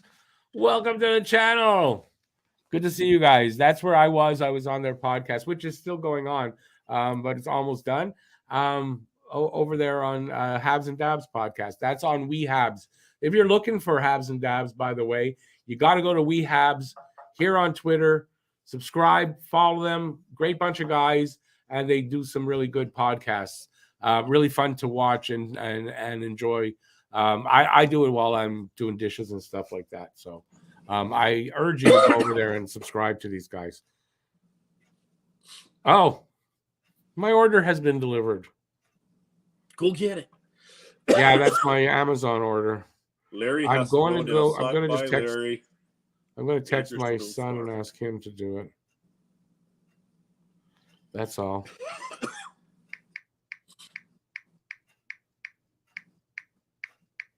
Oh, Moonlight City Cyborg. Don't be saying things like that. No. We want Drouin gone. We don't want him on a cheap contract. He go bye-bye. Don't want that.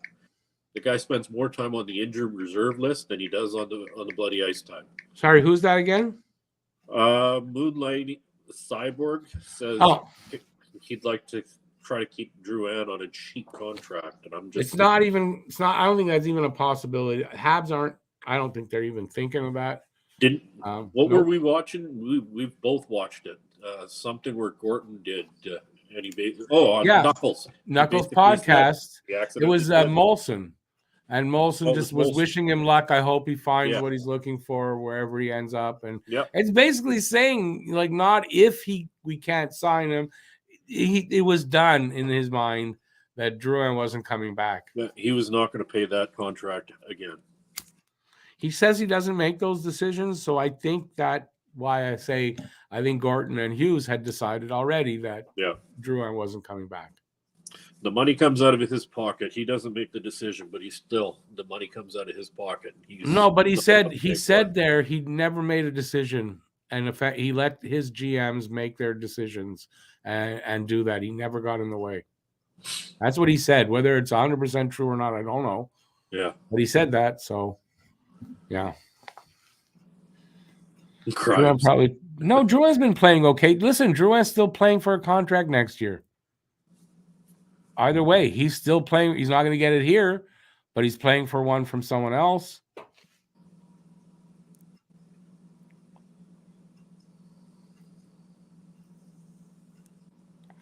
Lucas is right there is about Drouin for his mental health. He needs to go elsewhere. He needs to move on. Yeah, he needs a new scenario with less pressure.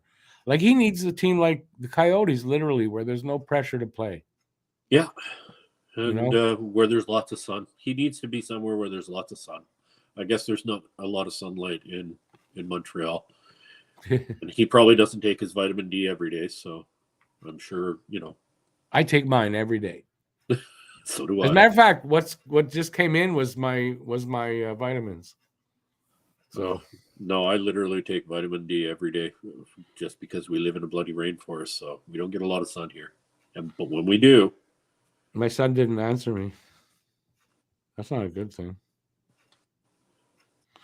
So listen, can you keep everybody occupied for 2 minutes? I'm just gonna go get my package. sure, I don't like leaving stuff in a building. we don't want nothing to do with your package. Yeah, no, I leave that alone. I'm old. I don't need to touch my package too much. Okay. Crazy. But I'll be right back. So talk with Pete, and I'll be right back. Okay, so I'll come back to the notes here. Grimes, you can't look at Drouin anymore. I don't blame you, buddy. I feel your pain on that one. It's a bubble tea. It's better for his mental health to be gone. Yeah, I agree. That's why we were talking about the vitamin D thing. He's got issues, and it's okay. Everybody has issues at some point in their life. Lucas Miller, we read that one. Grimes again. Dude hasn't scored in over a year in like 2 months. Has it really been that long? I know he hasn't scored anything this year, but he's got what, 16, 18 assists? Maybe 20? At least he's still able to set up a play. Maybe, kind of, sort of. Not quite.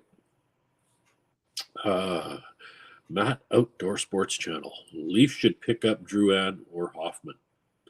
I think the Leafs should pick up both good depth players and sign them to long-term contracts, big money, kind of like what they've done with Matthews and Marner and what's that other idiot that came over from the Islanders.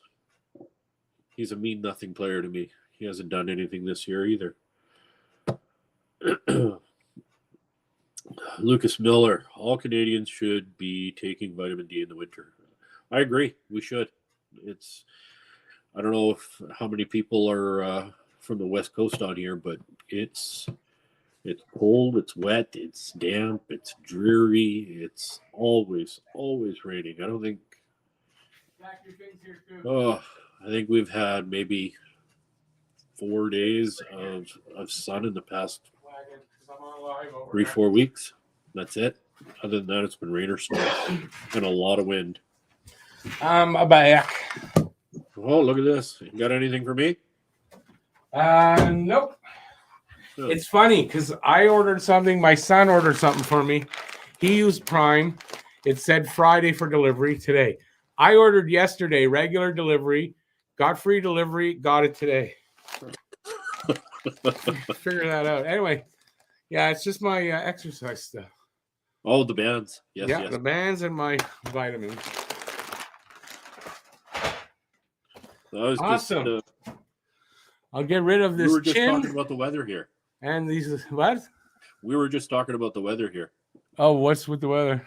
Lucas Miller says that all Canadians should be taking vitamin D in the winter. Yeah, I take vitamin D. It's a prescription. My doctor wants me to take it. And I take omega-3 and a multivitamin. Oh, I get enough omega-3 with all the salmon that we eat. Yeah, I don't eat fish. I don't know. So I need it. I don't know if I feel better. I've been taking it for a while, but I don't want to stop taking it because I don't want to find out if all of a sudden I don't feel as good. Yep. Just keep taking it. Hi. Well, I think I'm done with PSN. What did I miss? Not much. Not much. I wasn't able to keep everybody as well entertained as you do, but I'll find out later because there's a question and answer after this. Oh, okay. Hi. See, I need to exercise. I'm out of breath a little bit from just going up and down three flights of stairs. That's ridiculous. All right, let's we got under a half hour to go. Whatever. So I left off at so then your friends at We Habs. I've got a laugh out loud going, and I can let you take over from there. So that's where I left. Missed something from We Habs? No, they just posted a laugh. Oh, from probably something I said. Can't use presser. Yeah, it's right after this show. As a matter of fact, it's starting at 4. We're ending at 4. So yeah. So if you want end sharply at 4, because I would really like to hit that presser.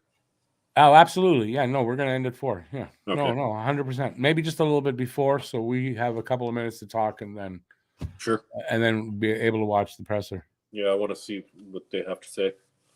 Oh, he laughed because I said I don't play with my package. Don't tell them the truth. Don't tell them. I told you in confidence. Come on. See, now we were talking about this on the Habs and Dabs show. See, now you want to go and watch and rewatch their show to see what we were talking about. See, great marketing.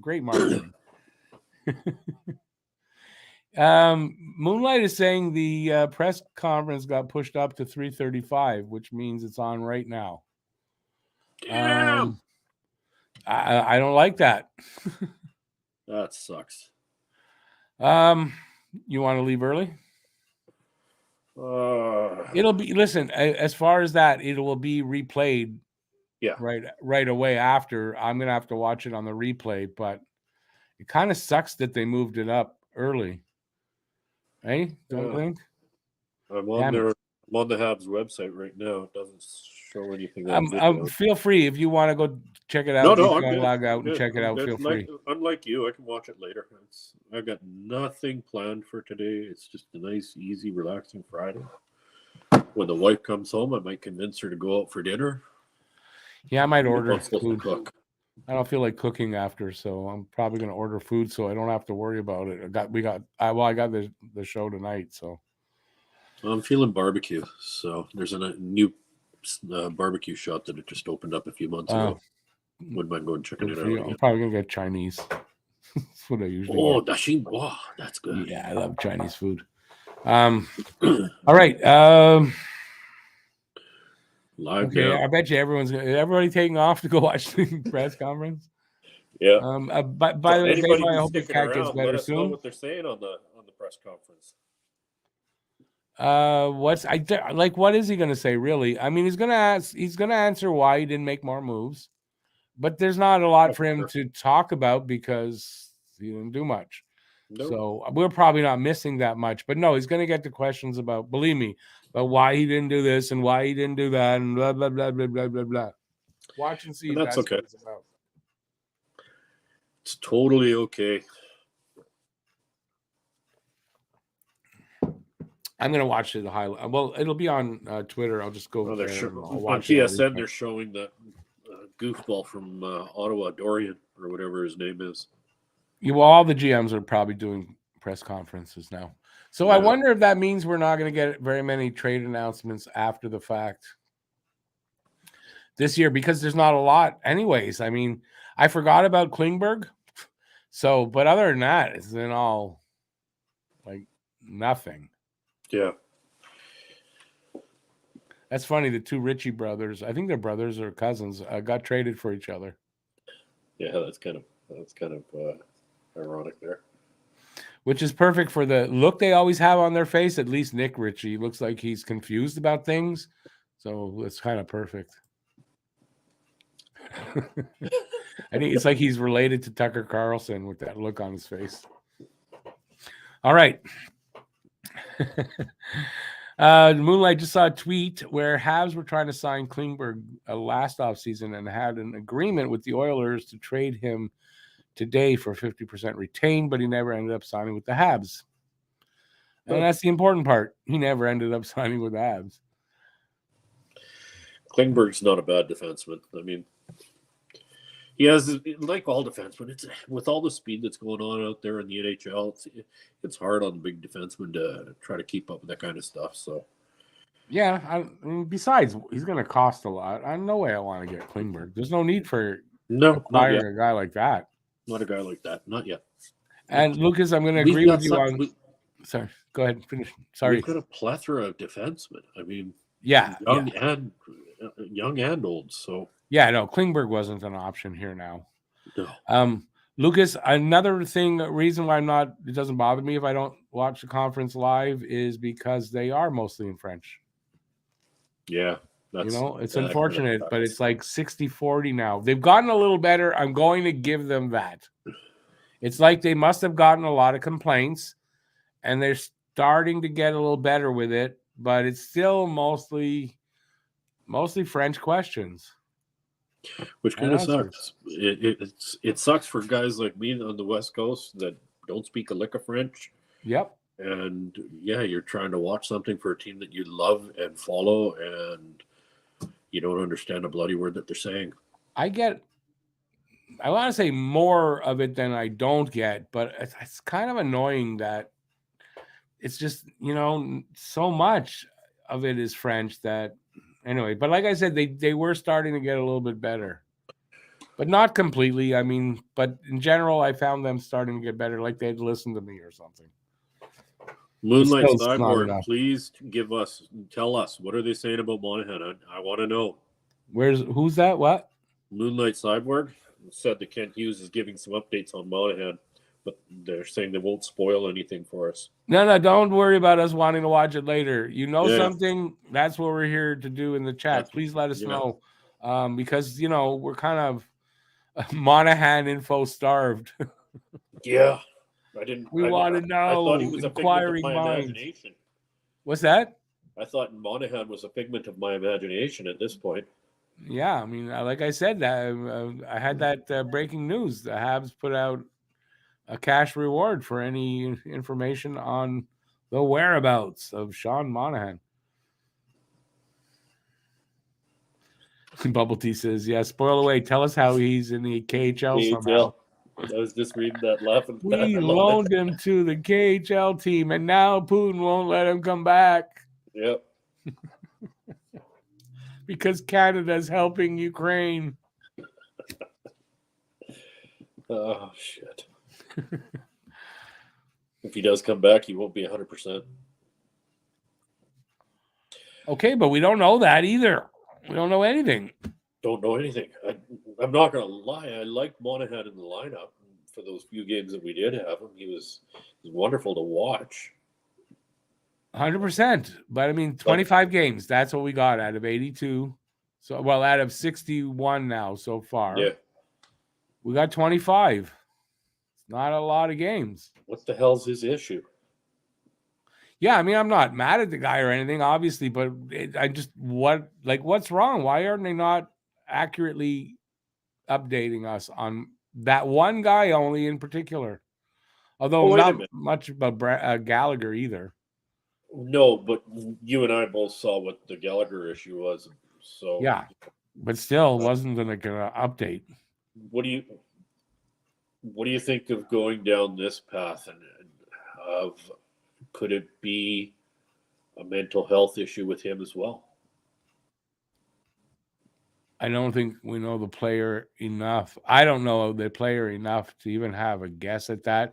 And I wouldn't take a guess at that unless I knew for sure, because you can brand a guy for something if people hear it and then it's not true, but people don't forget that. And so I wouldn't really want to say, and you'd think if it was that, there'd be an announcement of some kind, or he'd go into the players' assistance thing. So he's a hockey player, and you'd think somebody would know or see something. I mean, it's not like he's just a backdoor hockey player. He's a very prominent player, and we've heard absolutely nothing. I gotta think the reason we didn't hear anything, is because of their effort to try to trade him. Trying to keep something under wraps for some reason. I mean, what else I don't see what else it could be. It's really but how can we say that, Rick, when our management staff is so very forthright and I don't know, but it's not on this guy though. It stands out because of that. It stands out that there's no updates on Monahan when people are. It's all over Twitter. It's not like yeah. Habs don't know that people are questioning it all over Twitter. No, I agree. So nobody knew that Gallagher was in a bloody walking boot. We thought it was. What did we think it was? I can't remember what we thought it was. for who, Gallagher? Yeah, for Gallagher. I have no idea, but when I saw him in the walking cast, it was like, oh, okay, that makes sense why he's not. Bye-bye, you are right. It's his problem, but I mean, it's. You know what? If here's why. If they're going to go out and advertise for gambling and encourage gambling and gamble, I want to know what's wrong with these players before money down. So they kind of have a responsibility to do that. How's that? And it's also weird that there's just no updates. They'll update other guys and nothing about Monahan. Yeah. So just say, he's still gonna. It's another 2 weeks. That's all. At least do that. They haven't done that really. The odd time. So that's why. But I agree with you. Like his specifics maybe are none of our business. That's true. To say, well, his left testicle was swollen, and we've been waiting for. Like you don't want to do that. But you say it's a lower body injury, a central body injury. His dick is broken. That's a job for Viagra. Are you promoting Viagra now? Yes, I'm being paid by the makers of Viagra. I get free Viagra. For me, it doesn't really do much, so it's a wasted. I turned them down because of that. Not touching that. Literally. Let's see. Players talk. I'm sure people on other teams knew he was done, but it wasn't their news to release. Who are we talking about again? I think Monahan. I think the possibility was there for the return. They just wanted to keep it unknown so that it can make deals, and potentially they could have moved him. Something like that. And who's rest in peace? What's the RIP for?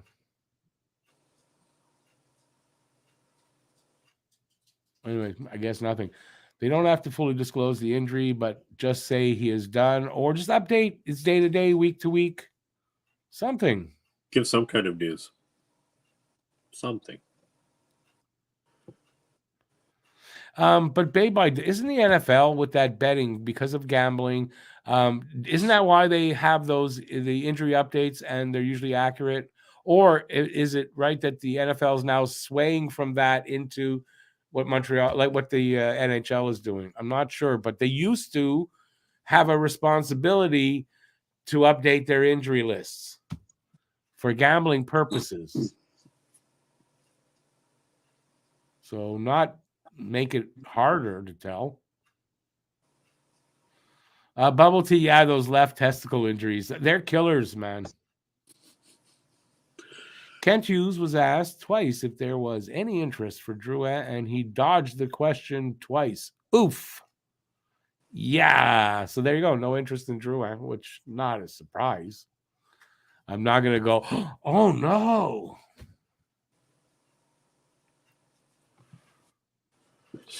Grimes says, I saw something news about a guy who died from penis enlargement. Fun fact. He says random fact. But I say fun fact. That's what she said. All the blood rushed to his head. Which one? I don't know. It must have rushed to the wrong one. All the blood. Oh, no. Boom. This chat, or me, I guess, can really go sideways really fast, eh? All right, we're in our last, say, 12 minutes. What do you guys want to talk about still? Keep the chat going. Yeah, I mean, the big trades happen. Nothing really surprising. This wasn't a trade deadline where a lot of the deals were like, oh my God, did you see that? There were a few, but not a ton of those. No. So I don't know if that's anything. It's pretty quiet. Oh, there's the Leafs dumbass up there right now. I'm not going to bother listening to that. Kyle Dumbass. That'd be a good nickname for him. See you later, Moonlight. Have a good one. Oh, so who's leaving? Moonlight Cyborg is leaving. Hey, thanks for being here, Moonlight. Good to see you again. Nothing left to do but tank now. I agree. Yeah, they're not going to though. But if they do it organically, yeah. Oh, by the way, it looks like Barron is injured, right? His shoulder got He went into the boards or something. That's another. I mean, they're gonna the organic tank is continuing, but the players are saying no tank, hold my beer, and they're just fighting back. And yeah, I don't know. It's down the road. Still a pretty hard march, though. Oh yeah, they're not moving up much, but it's also going to be hard to move down. They're just staying where they are. It's like I don't know, but if it helps the organic way of tanking, I'm good for that.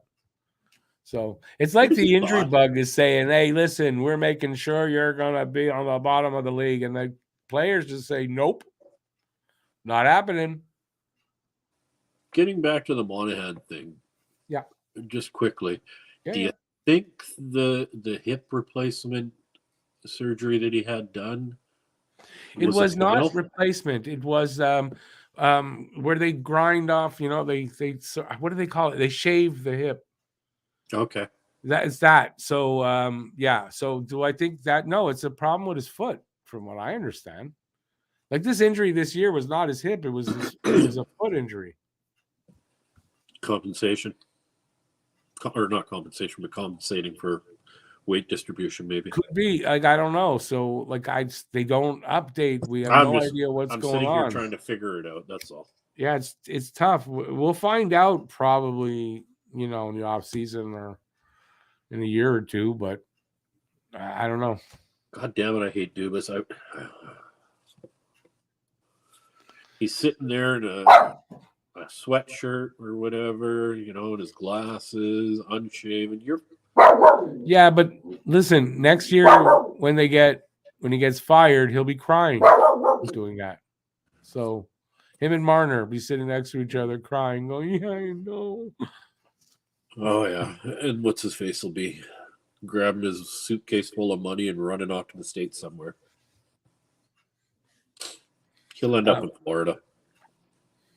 Lucas says, "What's wrong with these Habs shoulders? Just coincidence." And that hit he hit right at the boards, heavy into the boards. Yeah, it's just coincidence. Guru says some players with long careers with one team were moved. Kane and Quick moved twice in a few days. No, Quick was moved twice. Yeah. But that's because Quick was not happy to be moved to Columbus, and then so they moved Columbus. I guess nice enough, and I guess not. He wasn't really in their plans anyway, and they moved him to Vegas. So I guess he says if I'm not going to be with LA, I could at least gamble every day in the casinos. I don't know. I'm making that up. I don't know. Ray, stop barking. Come on. Not even time to go out. He's pissed off because he doesn't know what's going on with our Habs players. Who's pissed off? Ray. No, Ray sees a dog out there. She wants me to take her out again.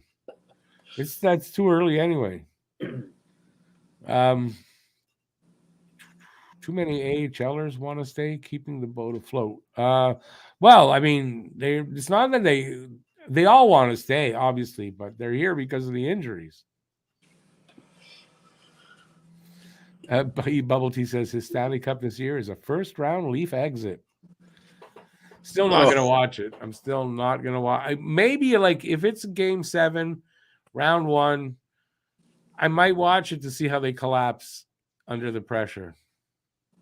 You think it's going to make it to Game 7 if it's? Yeah, I would love to see Tampa come along and just take them out 4 straight.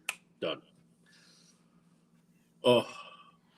I would like to see the Leafs go up 3-0 over Tampa, and Tampa beat them the next 4. Personally, that's how I would really like to see it. That would No, be my because story. then it's gonna be justified. Oh well, we pushed Tampa to the brink. No, that's not, to me, that's not pushing a team to the brink where you're up 3 games and then lose the next 4. That's not pushing. So no, there's no room for that excuse from them. There's no light. They would use it, Rick. Come There's on, no this is silver newsflash. lining in that. There's just devastation. No, they would Oh, find yeah. silver lining. We beat them 3 games. We were up. We were gonna do it. That makes it even worse that you didn't. So It was our goaltending that failed us. So yeah, now they'll we come gotta up go- with plenty of excuses, that's for sure. And Dubas's head will roll, and Shanahan's probably too, and Keefe's. They have to get rid of that whole Yeah. what is it? The Toronto Maple Leafs, whatever. That whole umbrella that they live under. Yeah. Toronto Maple Leaf Entertainment. Oh, there'll be a shakeup in management. It's got Yeah. to happen. If they lose, it's got to happen. One can only hope. No, Slabby Pickle, you are not wrong. No more Habs trades. So Eddie, Drouin, Monahan, nobody going anywhere. What you Only see is Dadonov what you got- get. And the interesting thing in the end now, within a week of the deadline, the experts were starting to all say that they thought Dadonov would be the only guy moved, and they were right. And I kind of backed that when I heard it. It kind of makes sense how their explanations were, and I started saying it as well because it made a lot of sense, and that's what happened. I'd be interested to see what happens going forward. Like, will Montreal now start playing more kids and sitting guys like Hoffman and Drouin and stuff like that? Like, will we start bringing some kids up and letting them get some experience? Problem is roster size, right? So you can only have 23 guys up at one time. Yep. And it's going to be a problem if the veteran is not on the LTIR or the IR to bring in young kids, because you got to play these guys. Yeah. Really? So that's what. Yeah. So I don't think it's going to change much. Now that. But you know what? The way they've been getting injuries, somebody's going to get hurt, and that's what's going to happen. Exactly. So. Let's see. They went to 7 last season, and they seem better this year. Tampa must also be exhausted with all these long seasons. Very good point. Oh, Yeah. listen, I'm hoping Tampa beats them, but I've been saying that with these moves. I think Toronto probably wins the first round now. Yeah. I hope not. Quick was screwed over. I guess he felt that way. Yeah. But it's a business in the end. That's what happened. He wasn't playing well. He's near the end, and they thought they'd get something for him. And when they could, and they got a good return, I don't blame them for moving him. I agree. It's bubble tea. Tampa is pacing themselves in a way, so to speak. They know when to turn it on. Yeah, Yeah. that could be. And they're kind of built for the playoffs, aren't they? Or they wouldn't have won them. So, yeah, it makes a little sense there, right? I'm hoping that's the case. All right, we're going to call it a day here because I'm kind of tired, and I've got still 4 hours to go tonight. I want to thank everybody for being here. It was a lot of fun. 2 hours went by pretty quick, I got to say. And, maybe a little disappointing in that they didn't move the veterans, but in the long run, I'd rather that they didn't move the veterans than had to move them by sweetening the deal and giving up an asset to move a guy that's just going to walk in a month and a half. So, it is what it is. I don't think it's going to hurt them going forward. I don't have a problem with anything that happened today. And their one move that they made, I love it. I like what I'm seeing from Guryanov, and I'm really happy and excited to see him going forward. So that's where I sit. He's going to bring a lot of excitement to the team, and that's where we wanted to be. So I think it's an asset going forward. It was a good move, and I'm happy that at least it's not a negative look for them overall. I'm not one of those fans that are going to freak out that they didn't do anything. Fire everybody. No, Not going to do that. Definitely. And yeah, the so fact that's how that I they feel. didn't do anything is kind of good because we still got a good mix of everything that we need. And Yep. moving forward, yeah, I look forward to the draft. The tank is still on organically as needed, yet the team is fighting, and I like seeing that, so I'm good all around. Yeah, All right. Still need to see the dog. I'm going to be back at 9 for the pregame show for tonight's game. Montreal is in Anaheim to take on the Ducks. Hopefully, you guys will join me there. I'll have a game preview and whatever I can find in game day news and stuff like that as normal. And then I'll be doing the game for the hangout at 10 o'clock. So another late night, the last one of the season. Every game after tonight is 7 o'clock except Sunday's game, which is 6 p.m. So no late games the rest of the way. And we're in the last final 20 games. Is it 20 games? 21 games? And the last month and a half of the season. So join me tonight. Thanks for being here. Pete. Bye, everybody. Bye. Till next time, stay safe out there. Peace out, everybody. And I'll see you this evening. Ciao, everybody.